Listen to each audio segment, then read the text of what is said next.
And also making headlines, we're going to talk about ABC newsman George Stephanopoulos. But first, let's talk about Brian Williams. He wants to get his news desk again, but NBC executives aren't quite sure about it. And joining us now is IKE SEAMANS, a retired NBC News correspondent. Thanks for joining us again.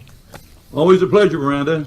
So, Ike, Tom Brokaw, a former nightly news anchor at NBC, as we all know, says there's been way too much speculation surrounding the scandal and believes we need to just let the process play out. What do you think?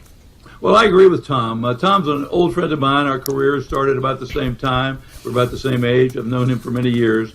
And when he says that, you should believe it. This investigation was supposed to run 6 months. It's run 3. Let it go out. But let me tell you one thing, Miranda, that is very intriguing about this. Since this began in January, Brokaw has been really the only person from NBC to say anything. And the reason is, in my opinion, is he's the only one at NBC News right now that has the trust from the public. He has integrity. Well, in my opinion, the NBC executives have really handled this thing very ineptly. Brokaw is the face of NBC News, and that's why he's been trotting out. But I think he's been saying now, look, I've done it. I don't want to say any more. Well, speaking of trust and integrity, let's talk about Seymour Hersh. There's a new report out from him claiming that the Obama administration lied about certain details in the 2011 killing of Osama bin Laden. Yesterday, White House Press Secretary Josh Earnest said this. That story is riddled with inaccuracies and outright falsehoods. The former deputy director of the CIA, Mike Morrell, has said that every sentence was wrong. Actually, that wasn't yesterday. That was a few days ago. But, Ike, what do you make of all this? Incredible investigative reporter, but he frequently does not source it, tell you who said these things. Well, that's what the CIA director and the White House press secretary are also doing. They're making brash statements with no justification. Show us the reports. Show us what happened. But that'll never happen.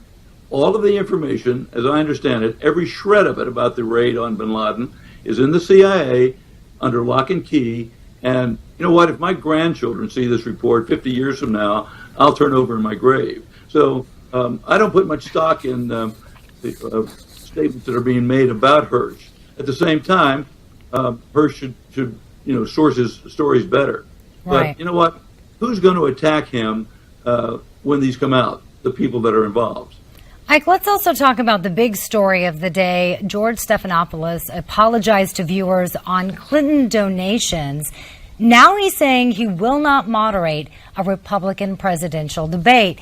He gave $75,000 in donations to the Clinton Foundation and never disclosed it. Well, the same thing happened on a much smaller scale with Keith Olbermann when he was, I don't know, he's been around so much. It was either when he was with ESPN or wherever he went. He did the same thing. He made political contributions to candidates, and he was suspended for that. It could have been ESPN, I'm not sure. So it's not unprecedented. I'm sure that others do it.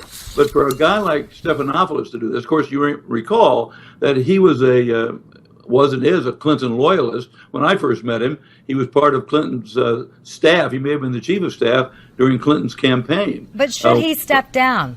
Because yes, ABC is standing behind him. Mm-hmm. Well, you know what? He may step down, but look, he worked with Clinton a long time. Right. You just don't get rid of loyalties that easily. So it's a shame on him. He did wrong. Ike SEAMANS, thanks so much for joining us here on Newsmax Now. Always good to have you and get your insight. Hope you'll join us again. I will be a pleasure at any time. Thank you. And we're going to talk more about this very subject coming up next on Newsmax Now.